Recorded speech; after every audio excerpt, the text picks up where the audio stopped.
Buenos días, autoridades. Muchas gracias por darme la oportunidad de compartir con vosotros, pues, no sé, algo que me apasiona, algo que me ha gustado de siempre. Cuando mi amigo José Luis Villarroel me propuso que yo pudiera participar en esta charla, yo le pregunto, ¿y de qué hablo? Pues habla de lo que haces, de lo que has hecho, de tu experiencia como piloto en el socorro en montaña.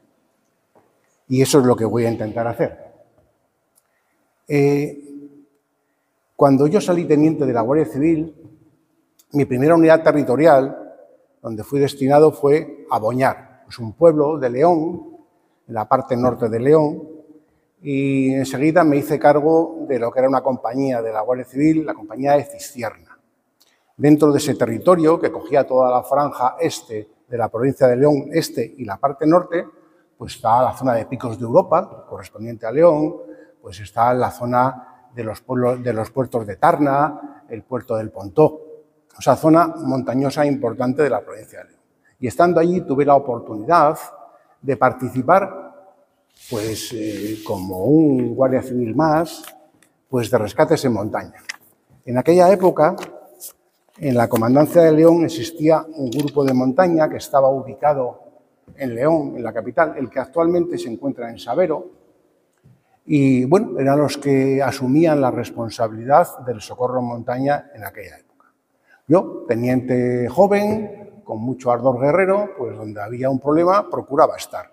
Y así me vi involucrado, recuerdo, en 2 rescates, uno de ellos en la zona de Oseja de Sajambre, en la zona del puerto del Pontón, ya en la vertiente, dijéramos, norte, mirando hacia Asturias, de un fallecido.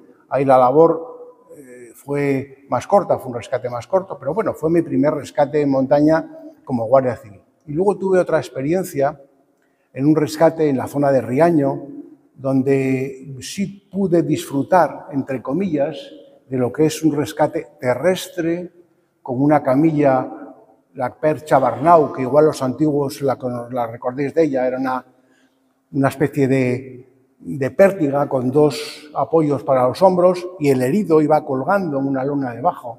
Un auténtico sufrimiento para el herido, para los portores y para todos los que tenían que trabajar en el rescate.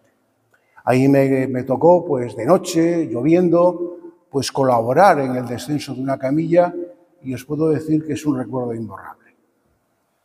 Además, tuve también la oportunidad de ver en directo el rescate de un helicóptero. Un helicóptero de la Guardia Civil se accidentó en Peñasanta y estando allí, pues los especialistas en montaña de toda la Guardia Civil se reunieron para hacer un porteo de material. Tuvieron que subir palas nuevas porque el helicóptero había chocado con las palas. Afortunadamente se quedó después del golpe en un sitio, no hubo daños personales, pero sí daños materiales importantes, tanto hubo que cambiar las palas del helicóptero en Peñasanta.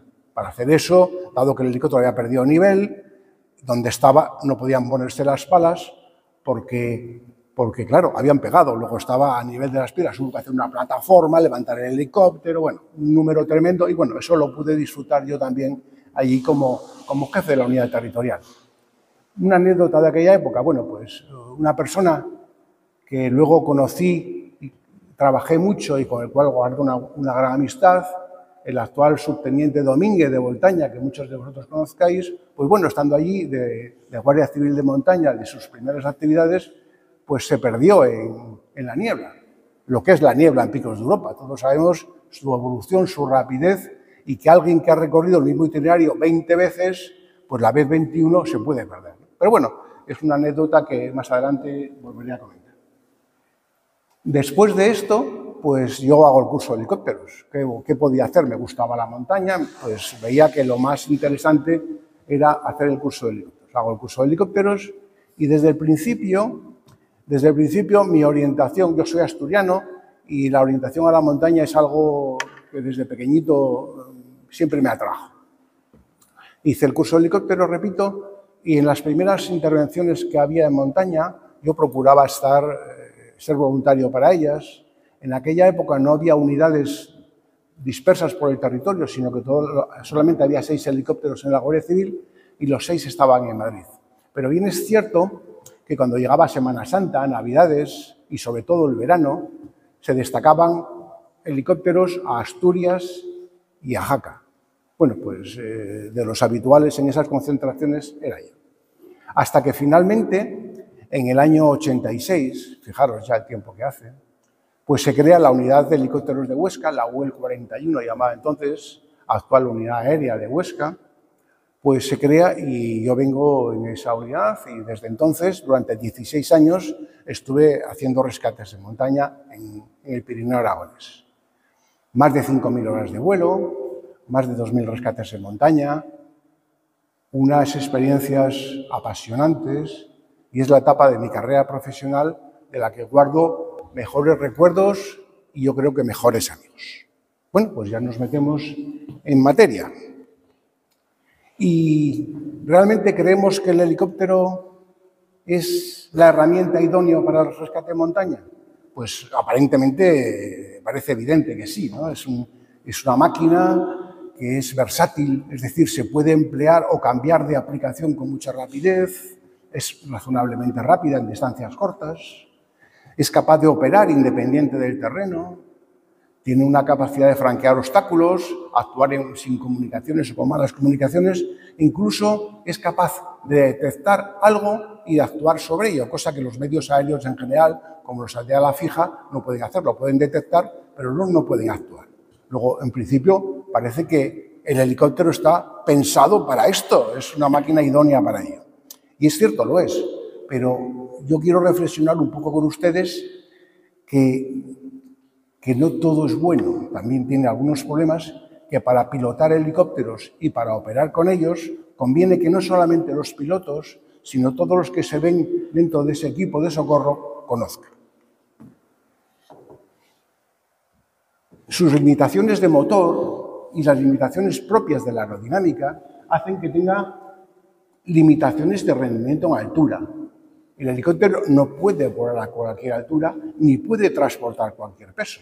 Es una máquina con limitaciones de concepción y no todos los helicópteros están concebidos para el mismo trabajo. Luego es una limitación importante.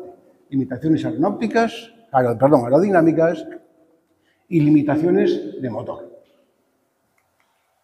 Para ello, para entender un poco estas limitaciones, debemos de darle una vuelta a algunos conceptos elementales de aerodinámica, por qué vuela el helicóptero y qué dificultades tiene para hacerlo. Entonces, sin entrar en ninguna profundidad, pero de una forma muy somera, tocaremos algunos de estos puntos que vemos en la pantalla. ¿Por qué vuela un helicóptero? Todos creemos que cuando lanzamos un avión de papel, el avión se apoya en el aire para volar. Pues no es cierto. El avión, cualquier perfil aerodinámico, cuelga del aire.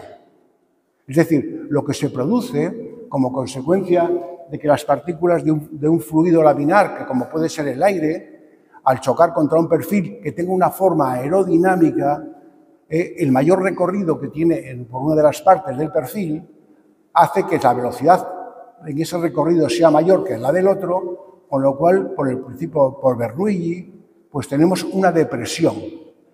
Cualquier avión, el helicóptero en este sentido es como un avión, nada más que el ala en vez de estar fija está rotando, cuelga del aire. Entonces, eso es un elemento que debemos de conocer.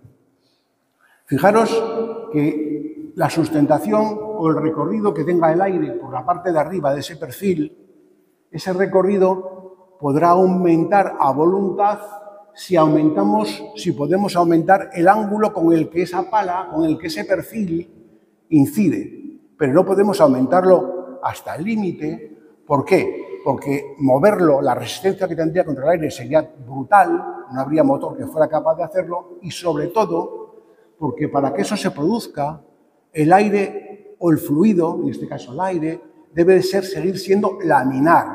Si ponemos un ángulo muy grande, será imposible o muy difícil que las distintas partículas de aire continúen con ese movimiento laminar. Luego ahí tenemos una limitación aerodinámica importante. Por una parte la del motor, para ser capaz de aguantar esa resistencia, y por otra parte la puramente aerodinámica de que las capas no se desprendan de acercarse en su movimiento al propio perfil aerodinámico. Claro, hablamos de un ala, pero en el caso del helicóptero es un ala que rota. Pero si nos damos cuenta, a cada radio, a cada distinta longitud, cada punto a distinta longitud de la pala, su velocidad lineal es distinta. Es cierto que la pala gira a la misma velocidad, evidentemente angular, en todos los sitios, pero la velocidad lineal de cada punto de la pala es distinto. Luego, por concepción, ya los perfiles que tienen muchas de las palas de helicóptero son distintos en la punta de la pala conforme nos acercamos al eje de giro. ¿Por qué? Porque deben de estar paridos, diseñados para trabajar a velocidades distintas, para tener rendimientos, los mejores rendimientos posibles, incluso a velocidades más pequeñas. Si nos fijamos en el dibujo, donde se ven los cortes de los perfiles, vemos cómo en el extremo de la pala el ángulo es muy pequeño, que tiene la pala, dijéramos, en reposo. A mitad de pala tiene un poquito de ángulo y al final tiene más ángulo. Eso es para obtener, incluso en posiciones de reposo, sin meter ángulo añadido, unos rendimientos aerodinámicos mejor. Una cosa muy importante es en los helicópteros, también en los aviones ocurre, el efecto suelo. Cuando un helicóptero está haciendo vuelo estacionario, no es lo mismo que esté haciendo vuelo estacionario a una altura considerable, requiere mucha más potencia que si ese vuelo se efectúa cerca del suelo. Cerca del suelo, entre dos rotores y medio rotor, más o menos, rotor y medio rotor. Esa distancia hay una mayor presión debajo del helicóptero que favorece el rendimiento aerodinámico de las palas. Para que eso sea útil, es necesario o es mucho mayor ese sobrerrendimiento de las palas si el suelo que hay debajo es un suelo duro, liso. Cuando es otro tipo de suelo, sí existe ese mayor rendimiento, pero no es tan considerable como cuando el suelo es bueno. Por eso, los helicópteros, en la medida de lo posible, pues quieren operar sobre un terreno duro y liso, porque su rendimiento cuando están cerca del suelo es mucho mayor. Por ejemplo, cuando estamos trabajando una operación de grúa, no disponemos a las alturas de trabajo de operación de grúa, no disponemos de efecto suelo. Sí lo tenemos, por ejemplo, cuando hacemos operaciones de apoyo parcial cerca del suelo. Por eso, en ocasiones, en los rescates, no tenemos potencia para hacer una operación con grúa y sí tenemos potencia para acercarnos al terreno. Eso nos supondrá una mayor exposición de la maniobra, pero sí la puede hacer posible. Las palas giran, tienen un movimiento de giro evidente, pero no solamente tienen ese movimiento de giro. Las palas tienen un movimiento de abatimiento. Es decir, una pala, si vemos un helicóptero en reposo, parado, vemos como las palas no están horizontales, sino están un poco caídas. El propio peso de la pala hace que flexen un poco.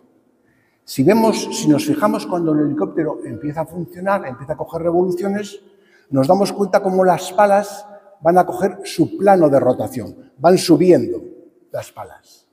Y si nos fijamos cuando el helicóptero va a despegar, nos damos cuenta que las palas han subido hacia arriba, han cogido un cierto ángulo de conicidad. Bueno, pues la cabeza del rotor tiene que tener capacidad para permitir que las palas hagan ese movimiento. Luego las palas tienen un movimiento de abatimiento hacia arriba y hacia abajo que la cabeza del rotor o los materiales con los que está hecho lo deben de permitir. Luego también tiene un movimiento de arrastre. Si nos damos cuenta, he comentado que las palas pasan de esta posición, pueden pasar a la horizontal o pueden ponerse para arriba. Si nos damos cuenta, cada vez que hace uno de esos movimientos, la distancia que hay del centro de gravedad de la pala al centro de giro varía. Cuando algo que está dando vueltas varía la distancia del centro de gravedad al centro de giro, pues el efecto Coriolis es el típico del bailarín de patinaje, que cuando se recogen giran más rápido, cuando se abren giran más lento. Bueno, pues ¿qué ocurre? Que la pala, cuando se recoge, cuando se acerca al centro de gravedad, al centro de giro, esa pala tiende a girar, a adelantarse a su sitio. Bueno, pues ese movimiento de la pala tiene que admitirlo la cabeza del rotor. Y luego, por supuesto, la pala tiene que tener una capacidad de que el piloto a voluntad pueda cambiar su ángulo de ataque, el plano, el ángulo con el que la pala recibe el viento. Todo eso debe de estar coordinado, debe estar unido de una forma adecuada en esa cabeza del rotor. Para solucionar estos problemas, pues se han creado cabezas de rotor con varios sistemas. Los primeros eran sistemas articulados. Para cada uno de estos movimientos había unos ejes, unas bisagras, unos engrasadores, unos muelles. Un auténtico circo de cosas. Complicadísimo y de un mantenimiento muy difícil. Luego se hicieron un sistema de cabeza de rotor más sencillo, el sistema que llamamos semirrígido, que funciona fundamentalmente con helicópteros bipala, que tenía solamente el movimiento de abatimiento. Y luego se creó, los alemanes crearon una cabeza de rotor en el BO-105, helicóptero en el que yo he volado fundamentalmente, crearon una cabeza de rotor de titanio y unas palas de un material flexible que era capaz de que todos esos movimientos se hicieran sin ningún tipo de bisagra, ningún tipo de eje. Es decir, el propio material de las palas, torsionándose, doblándose, era capaz de que todos esos movimientos en el helicóptero ocurrieran sujeto con una cabeza de rotor de titanio de una gran robustez. Esto simplificó muchísimo las labores de mantenimiento y conseguía algo importante, sobre todo en un trabajo delicado, de precisión, como puede ser el vuelo de montaña. Era la inmediatez de la respuesta del helicóptero al mando. Y ahora en la actualidad, a través de materiales más modernos, el astrómetros o algo así que se llama, se consigue colocando, donde antes había bisagras, colocan una serie de piezas de unos materiales que tienen una gran flexibilidad, con lo cual se consiguen los movimientos sin necesitar ejes de giro. Por ejemplo, el actual Ecocharlie 135, el helicóptero que vuela habitualmente aquí en Huesca, lleva ya ese sistema, dijéramos, de rotor flexible, que básicamente es un motor, digamos, un rotor, una mezcla entre una cabeza rígida y una cabeza articulada, en la cual las articulaciones no existen, sino que es un material que permite esos movimientos. Y luego también tenemos que saber que un rotor, cuando está girando, es un giróscopo. Un giróscopo, como puede ser el de un horizonte artificial, tiene una serie de cualidades y una peculiaridad curiosa que tiene es, aparte de la rigidez del plano de rotación, es decir, la tendencia del giróscopo a mantenerse en el plano en el cual alcanza sus revoluciones, tiene una peculiaridad importante y es la precesión giroscópica. Si yo quiero que una fuerza actúe sobre un giróscopo, tengo que ejercerla 90 grados antes del lugar donde quiero el resultado. Luego, si yo, por ejemplo, sabéis que el rotor del helicóptero, aparte de dar sustentación, también da maniobrabilidad. Es en lo que hace que el helicóptero se mueva en una dirección u otra. Si yo quiero que el rotor se incline hacia adelante, no tengo que modificar el plano en el punto donde yo quiero que lo haga, sino 90 grados antes. También es una peculiaridad del rotor del helicóptero. Evidentemente, si tenemos una rotación del rotor principal, a través del fuselaje, por el principio de acción-reacción, vamos a tener una tendencia a que el fuselaje gire en sentido contrario. Necesitamos un sistema antipar. Lo habitual es que se haga a través de un rotor de cola que no solamente compensa, dijéramos, el par de reacción que produce el giro del rotor, sino que también permite en estacionario que el helicóptero gire, tenga maniobrabilidad de giro. Hay varios sistemas. El habitual, repito, es el de palas, bipala, tripala, cuatripala. También hay un sistema, el no-tire, el no rotor de cola, que es a través de chorros de aire. Luego hay también, cuando se emplean dobles rotores principales, que pueden ser en tándem, como el que tenemos en el Chinú, pero también pueden ser coaxiales uno encima de otro, o incluso rotores entrecruzados, que cada uno de los rotores gira en sentido contrario y se compensan unos con otros. También, dando más o menos par a uno de los rotores, consigo en estacionario hacer los giros correspondientes. Una cosa curiosa que yo creo que debemos de saber es que cuando el helicóptero hace un descenso, si estamos en vuelo estacionario, sin efecto suelo, una operación con grúa, estamos en un ambiente de cero viento, es decir, sin viento, puede suceder que si yo estoy descendiendo en esa situación,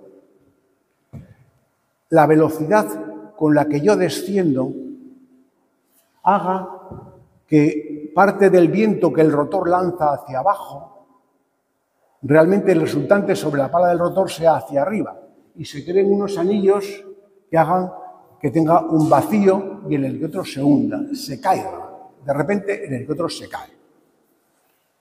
Es porque ese fenómeno es un fenómeno que debemos de conocer y los pilotos debemos de procurar hacer el vuelo para no caer en esa situación. Pero es una situación que físicamente es posible.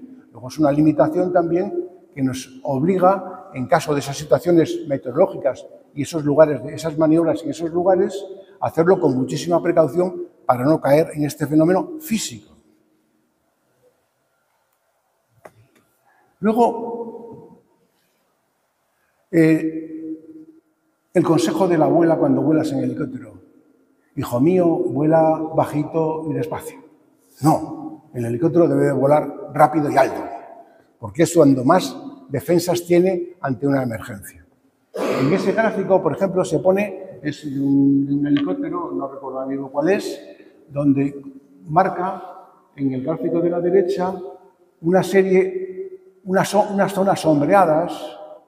En algunas cartas llaman a este gráfico la curva de la muerte, porque es un poco exagerada, donde dice que debes de procurar operar en esas zonas. ¿Por qué? Porque si en esas zonas tienes una parada de motor, hablando de helicópteros monoturbina, no tienes capacidad de entrar en autorrotación y salvar el helicóptero, siempre considerando que si salvas el helicóptero, se salvan a los de dentro, claro.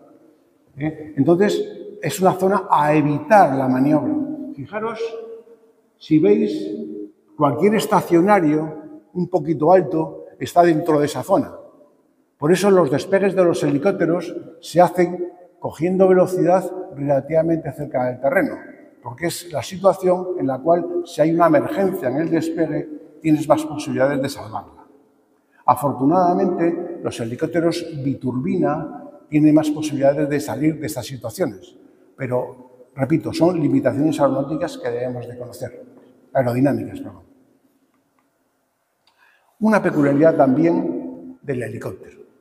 El helicóptero es un ala rotante, está girando, pero claro, cuando cogemos velocidad también se desplaza en el aire.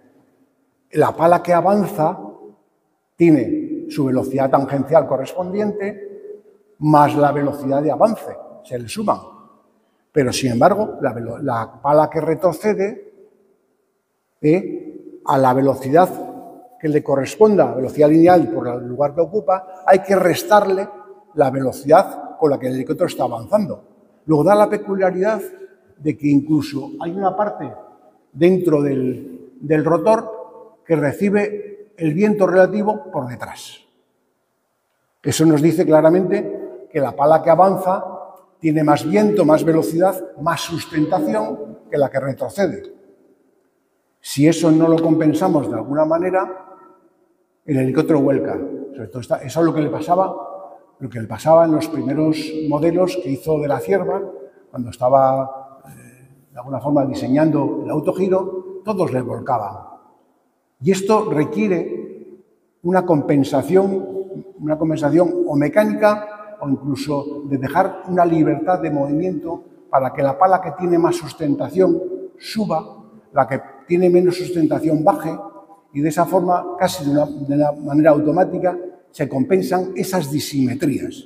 Pero si no tuviera esa posibilidad la pala de subir o de bajar, el helicóptero volcaría, no sería capaz de gobernarse.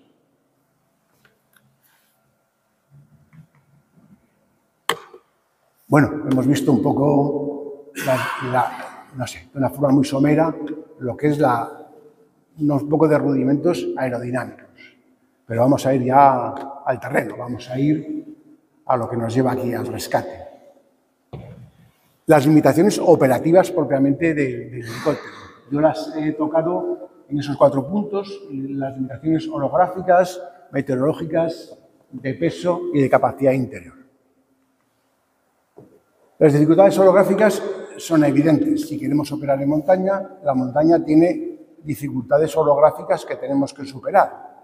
Una de las más notables es que cuando tú vas volando hacia la montaña, tu referencia es una montaña, vas hacia esa montaña, pero cuando tienes que operar a ella, tus referencias son una piedra, una roca. Es decir, ese cambio de dimensión que supone acercarse al obstáculo, trabajar cerca del obstáculo, es un problema que a algunos pilotos les causa bastante incomodidad. No es fácil en ocasiones. Cuando estás viendo los mayos de Riglos de lejos, pero cuando luego tienes que arrimarte a un mayo y coger como referencia no el mayo, sino una piedra o una mata, las cosas cambian mucho. Luego, la orografía nos obliga en ocasiones a volar con velocidad muy cerca del terreno para evolucionar aprovechando la angostura que puedan tener los valles para poder maniobrar. Esas sensaciones, esas dificultades son importantes. Evidentemente, si tengo que operar con un apoyo parcial o alguna maniobra sobre el terreno, las propias dificultades del terreno me lo dificultan. No es lo mismo un lugar donde yo pueda apoyar los esquís a un lugar donde tenga que trabajar en estacionario o incluso con grúa. Las circunstancias meteorológicas, evidentemente. Un rescate en montaña, para hacerlo hay que ver. Tú no puedes rescatar a alguien con un helicóptero si no lo estás viendo. Es una maniobra visual. Otra cosa es que se pueda llegar o marchar con medios instrumentales, pero el rescate hay que hacerlo forzosamente viendo. Luego, si las condiciones meteorológicas nos dificultan la visibilidad, el tema se complica mucho. Esto que parece evidente, cuando estás haciendo un socorro en montaña, pues no lo es tanto, porque las circunstancias meteorológicas varían, evolucionan. La gravedad de un accidente a veces te obliga a trabajar en circunstancias muy marginales. Entonces, es un problema grave que debemos de conocer. El viento. El viento en montaña sabemos que es más fuerte que el valle. El propio efecto Venturi en los collados o en las cimas hace que los vientos sean más fuertes. Los vientos se canalizan, las diferencias de barlovento a sotavento. Todo esto debemos de conocerlo y saber hasta dónde podemos llegar con un helicóptero. Incluso las fuertes precipitaciones, que pueden ser momentáneas durante un momento, un fuerte chaparrón, pues puede hacer dificultarnos una maniobra simplemente por pérdida de visibilidad. En un helicóptero de los que se emplean en rescate de montaña, tiene un espacio limitado. En ese espacio limitado tiene que ir la tripulación de vuelo, normalmente 2 personas o 2 pilotos, que uno hace de operador o un piloto y un operador. Tendrá que ir el equipo de socorro, tendrá que ir el médico, tendrá que ir el rescatado y el material. Y todo eso hay que meterlo en un espacio limitado. Eso nos obliga a ser muy escuetos en cuanto al material necesario para llevar. En ocasiones tendremos que hacer varios viajes para llevarlo, porque físicamente no coge el espacio dentro del helicóptero. Y si hablamos del espacio, pues hablamos del peso. El peso es un factor fundamental para poder operar en altura. En este gráfico que tenemos en la diapositiva, de una forma muy esquemática, porque se ve como, por ejemplo, simplemente 100 libras menos de peso, es decir, apenas 50 kilos, nos permiten subir 1.500 pies. Es decir, la sensibilidad del helicóptero al peso es brutal. Eso nos obliga, en ocasiones, a hacer operaciones de rescate subiendo a los socorristas de uno en uno o con el mínimo de combustible. Si tenemos que trabajar con el mínimo de combustible, tenemos que tener capacidad de repostar relativamente cerca. Luego, esa limitación del peso es un elemento vital en la planificación de los rescates con helicóptero. ¿Qué ha ocurrido? ¿El helicóptero se ha adecuado al rescate en montaña o el rescate en montaña se ha adecuado al helicóptero? Bueno, pues un poco de las dos cosas. Pero es cierto que se ha adecuado más el rescate en montaña al helicóptero que viceversa. ¿Por qué? Pues porque al final el mercado de helicópteros, la fabricación de helicópteros, pues se dedica a fabricar fundamentalmente helicópteros polivalentes. Son pocos los helicópteros que son específicos para una misión. Luego, la mayoría de los helicópteros que hay en el mercado son de unas capacidades medias que tendremos que aprovechar para el rescate en montaña. Un gran paso en el helicóptero para el rescate en montaña fue la adaptación de turbinas al helicóptero. Ya desde los años 60 empezaron a fabricarse helicópteros con turbina. Cuando hablaba de las limitaciones del motor del helicóptero en altura, aparte de la fuerza necesaria para mover el rotor, hay un tema importante y es que la cantidad de oxígeno en altura disminuye, la densidad del aire disminuye, luego los rendimientos de los motores disminuyen. Y eso es especialmente sensible en los motores de combustión. En los motores de turbina también ocurre, pero menos. Luego, con turbinas se han conseguido helicópteros que pueden trabajar a mayor altura y con mayor peso. Luego ha sido un adelanto muy importante para el rescate en montaña. Luego también ha habido algunos helicópteros que sí se han adaptado al rescate en montaña. En la foto de la izquierda, que se ve una Alouette 3, no se ve muy bien, pero se ve un operador tumbado y en el Alouette 3 hay un agujero en el fuselaje que permite que la grúa de rescate, baje a través del propio fuselaje del helicóptero, con lo cual la operación con la grúa es más sencilla. Aparte que al ser un helicóptero con ruedas, no necesita que la grúa salve el patín y eso permite también que sea mucho más ligera. Luego es una adaptación del helicóptero al rescate en montaña.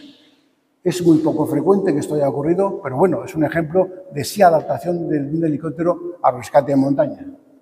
En la otra diapositiva simplemente he puesto lo que se suele hacer. Si quiero llevar material largo o quiero llevar más material que no me coge dentro, pues pongo una cesta en el patín. Bueno, pues esto se hace en muchos helicópteros todavía hoy en día, sobre todo los que hacen el esquí, para evitar meter los esquís dentro del helicóptero, pues lo meten en unas cestas que llevan en el lateral, pero también sirve pues para llevar mochilas de los socorristas o material para el rescate. Nosotros en la Guardia Civil empleábamos un método similar a este, con una red que colocábamos enganchada en los patines cuando teníamos que evacuar a algún fallecido, sobre todo si estaba en malas condiciones, que llevaba tiempo, para evitar las labores de desinfección de un aparato después de haber llevado un cadáver dijéramos, en mal estado. Otro adelanto importante es el tema de un motor o dos motores. Bueno, todo es relativo. Antes veíamos una curva que yo llamaba la curva de la muerte, donde decía que un helicóptero con un motor, pues si se para el motor ahí, lo tiene crudo. Sin embargo, con dos motores las posibilidades de salir son mucho mayores. Luego, en principio, podemos decir, pues estupendo, con 2 motores. Pero bueno, 2 motores supone más peso, encarecimiento y el doble de posibilidades de que un motor se pare. Así es de claro. Y que se pare un motor teniendo 2 no es ninguna gracia. Depende de qué situaciones nos encontremos, puede suponer un problema muy serio. Luego vemos que lo que en principio parece, pues sí, tiene que ser con 2 motores, es delicado. Tanto es así que los helicópteros que hacen trabajos aéreos, que quieren sacarle el máximo rendimiento a esos motores, suelen ser helicópteros monoturbina, porque tienen menos peso y a esa turbina le sacan mucho más rendimiento. Un ejemplo evidente es el Ecuriel, el AS350B3, que en el 2005, un aparato de estos, preparado expresamente, aprovechando un día adecuado, fue capaz de aterrizar en lo alto del Everest. Impresionante. Repito, lo hizo un día, no le funcionó la grabación de la maniobra y claro, si no hay imágenes no eres nadie, lo tuvo que repetir al día siguiente ya con las imágenes funcionando. Dice el piloto que el día siguiente lo pasó francamente mal, mucho peor que el día anterior. Pero bueno, lo consiguió. Llevaba el combustible exacto para la maniobra, había quitado asientos, todo lo que podía quitarle de peso del helicóptero lo había quitado, había buscado las ascendencias a la hora exacta en las que las ascendencias eran las mejores, pero bueno, se consiguió. Creo que ha sido en el 22 o algo así, se ha hecho un rescate a 7.800 metros con también un aparato de estos, un aparato monomotor, porque repito, este aparato es el que más capacidad tiene para trabajos en altura y se emplea, actualmente es el que más se emplea para trabajos con cargas externas en montaña. ¿Qué tamaño necesita un helicóptero para hacer rescate en montaña? Bueno, pues ahí he puesto 3 figuras. En la de arriba he puesto un helicóptero coaxial, un gran helicóptero de gran tamaño que se suele emplear evidentemente en montaña, pero no para rescate. Son helicópteros que se emplean sobre todo para trabajos aéreos en montaña. Llevar pilonas, llevar material de construcción para un refugio, pero no para rescates en montaña. Son excesivamente grandes para maniobrar cerca de la orografía. En la fotografía de la izquierda es un helicóptero navalizado, son helicópteros grandes, porque para rescate en el mar también hace falta más capacidad, porque daros cuenta de que el material de supervivencia en un helicóptero que vuela sobre el mar es muy grande, tiene que llevar balsas salvavidas, y si rescatan a alguien de un barco porque está en apuros, tienen que rescatar a todo el mundo. No pueden rescatar a uno, tomar tierra al lado y volver a por otro, que se puede hacer en montaña. Aquí hay que llevárselos todos, porque igual cuando vuelvas el barco no está. Luego hace falta helicópteros mucho más grandes. Y los helicópteros que se emplean habitualmente en rescate en montaña son helicópteros ligeros, helicópteros de 6, 7 plazas, que son los que, bueno, como se ve ahí en la diapositiva, o como el que trabajamos aquí en Huesca. Y está claro que una buena máquina, la mejor máquina posible y el mejor material de rescate disponible en el helicóptero nos permite hacer maniobras con menos riesgo. Ahí en la diapositiva se ve un helicóptero apurando mucho un apoyo parcial sobre una ladera de nieve y al lado se ve uno donde no es una situación exactamente igual, pero donde puede trabajar alejado del terreno mediante una grúa de rescate. Evidentemente, los riesgos que se asumen en una maniobra son mayores en un caso que en otro. Luego, un buen material del helicóptero y un buen material de los opcionales disponibles facilitan mucho la labor de rescate. Cuando el helicóptero se se integra en el rescate, hay que prepararse para ello. No es idóneo que venga un piloto con un helicóptero de cualquier sitio y se ponga a hacer un rescate. El helicóptero hemos dicho que debe ser lo más idóneo posible, pero la tripulación también. Sí, bueno, el QEMUN surge a partir del año 1992, después de una reunión de la CISA que se celebra en Jaca, y donde se constató que el nivel de socorro que había en Aragón era un buen nivel, un nivel adecuado, y en la búsqueda de mejoras para conseguir subir en esas capacidades, pues se decidió potenciar la integración en el equipo de rescate de un sanitario, para lograr que el socorro se hiciera, la atención sanitaria se hiciera en el mismo lugar del socorro. Eso era complicado porque obligaba a que el sanitario fuera autosuficiente en vida y movimiento en montaña, en técnicas de rescate, y había que formarlo para ello, para que formara equipo junto con los socorristas. Ese primer QEMUN se celebró entre el año 96 y 98. Precisamente en el año 98, durante las prácticas del último módulo, los especialistas sanitarios medicalizaron el rescate en montaña en Aragón. Cuando profesionalmente ya y mediante un convenio con la Guardia Civil, la DGA, la Federación Aragonesa de Montañismo y Peña Guara, los médicos se integran en el servicio de rescate, es en el año 99. Por lo tanto, en este año, en el 2024, se van a celebrar el 25 aniversario de esa integración. Este trabajo, el trabajo en los equipos de rescate, requiere un compromiso importante. Requiere compromiso, requiere abnegación, requiere sacrificios. Tenemos que ver al montañero accidentado no como alguien que nos estropea una tarde de domingo o que nos estropea una comida con la familia, sino como un colega que ha tenido mala suerte y que tenemos que ayudar.